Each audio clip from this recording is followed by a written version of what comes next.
صباح الفل عليكم.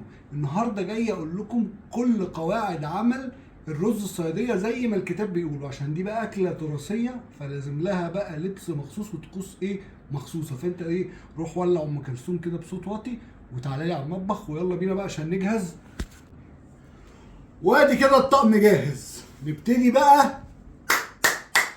بسم الله. بصوا بقى يا جماعه، النهارده جاي اديك الاوريجينال ريسيبي او الوصفه الاساسيه لعمل الرز الصياديه، لان انا عارف ان هي بتختلف من محافظه لمحافظه. اسكندرانيه اللي هو احنا بنحبها مثلا غامقه شويه، في محافظات تانية بيحبوها الرز فاتح شويه، في بيحبوا بصل زياده، في بيحطوا جزر، في بيحطوا كمون، في ما بيحطوش. فهي انا هديك الاساس، وكمان في اخر الفيديو هقول لك ازاي بقى تقدر منه تنوع، تعمله بشوربه الجمبري، تعمله، بس هديك العمود الفقري، لان انا عارف وحياه شنبي ده برضه هيطلع ناس تقول لك لا انت بتعملها غلط. ودلوقتي لبسنا جوانتي العمليات اللي مش لاقي على الشنب خالص، ونبتدي بقى اول حاجه بالبصل. كل كوبايه رز، كوبايه عاديه، مش بتكلم على الكوبايه اللي هي 250 مللي، لا كوبايه عاديه اللي هي كوبايه الشاي. كل كوبايه رز بتاخد تقريبا بصلتين كبار او 3 بصلات وبوسط، حسب انت بتحب البصل كتير ولا لا. المهم هنجيب البصل اول حاجه هنقطعه بالشكل ده اهو، هنقطعه من النص تمام. وبعد كده هناخد النص ده، نسيب الحته اللي ورا دي اللي بتبقى ماسكه البصله، ونحاول نقطعه رفيع عشان ما ياخدش معانا وقت في السوى تمام. فيعني اللي هو كده يعني مثلا الرفع ده. وادي البصل اهو بعد ما قطعناه. دلوقتي بقى هنجيب الرز وهنغسله كويس لحد ما ينزل كل النشا اللي فيه. اول حاجه هنجيب حله، نحط شويه زيت، وزيت تحطه على قد ما تقدروا كتير لان احنا المفروض نقلي البصل. وبعد كده ننزل بالبصل. وبص بقى، احنا عايزينه يغمق جامد بس ما يتحرقش، فانت قدامك حاجه من الاثنين، يا اما تعمل النار وسط بس تفضل واقف عليه وتفضل تقلب، يا اما لو عايز تقعد تقلب من فتره للتانيه يبقى وطي النار خالص بس هيقعد معاك وقت طويل. اول بقى ما تحطه على النار زي ما قلت لكم، حطه على النار وسط، تحط عليه شويه ملح عشان تساعد البصل ينزل ميته، وتفضل بقى تقلب بقى يا معلم على حسب درجه لون البصل، على حسب درجه الرز هتبقى. يعني ده كده الذهبي ده هيطلعه رز فاتح، في محافظات بيحبوه كده اللي هو الذهبي ده اللي هو هيطلع الرز فاتح. لو زودنا شويه هيبقى وسط. احنا في اسكندريه يعني كاسكندرانيه عن نفسنا بنحبه غامق قوي، فهنستنى لحد ما يغمق قوي كده يا جماعه. بقى اهو الوسط زي ما انتم شايفين. احنا بقى في اسكندريه بنحبه بعد الوسط بشويه. دلوقتي بقى يا جماعه اهو غمقناه قوي تمام، خلاص داخل على انه هيتحرق، هيبقى اسود. انت بقى بتلحقه. شايفين بقى الزيت الزياده ده تصفيه احسن عشان الرز ما يبقاش مزيت، وعشان برضو صحيا يعني. دلوقتي بقى هنعمل هتنزل بالميه يا دوبك، تغطي البصل وتعلي النار، تخليه بقى يغلي شويه عشان الميه بتاعته تاخد اللون. كده بقى بعد ما الميه تاخد اللون خلاص، الميه خدت اللون والطعم.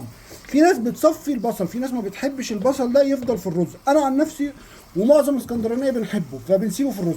ممكن بقى انت لو مش عاجبك صفيه وخد الميه بتاعته بس. دلوقتي بقى هتحط شويه ملح، تملح الخليط ده وتديله تقليبه عشان الملح يدوب. انزل بقى بالرز المغسول. بص، الميه المفروض تبقى معديه الرز بتقريبا عقله صباع اهو.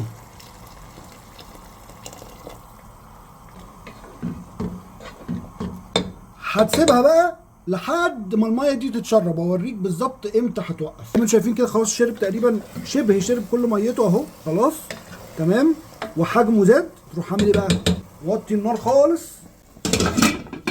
ومغطي. ويستحسن ان انت مش بس تعمله على اوطى نار، انت كمان تحط اللي هي الشياطه دي اللي هي بتخليه توزع الحراره بس كده، وتحطه وتستنى تقريبا ربع ساعه وهوريكم منظر. ودلوقتي فات ربع ساعه تقريبا، وزي ما انتم شايفين بقى الرز طالع لونه. طبعا انا عارف في ناس كتيره يبقى بالنسبه لها ده غامق، احنا في اسكندريه نحبه كده اهو. طبعا كل ما ينشف وميته تتبخر اكتر هتلاقيه ابتدى يفلفل معاك اكتر. شويه شبت، 3 ليمونات بتوعنا. وادي بقى معانا احلى طبق رز صياديه. بص بقى الجمال، اتفرج. يلا بينا بقى ندوق، نقول بسم الله وندوق العظمه. خلي بالك بس مش شنب بقى.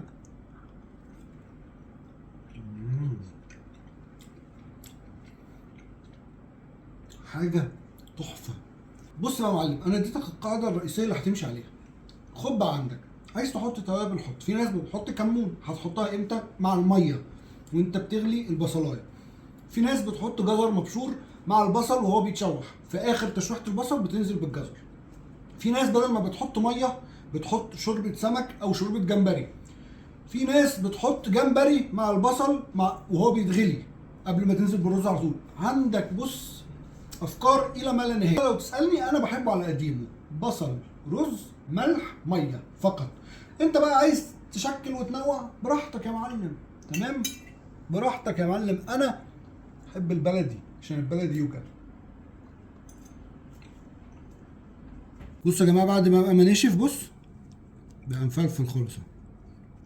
كل ما ينشف كل ما يفلفل خالص.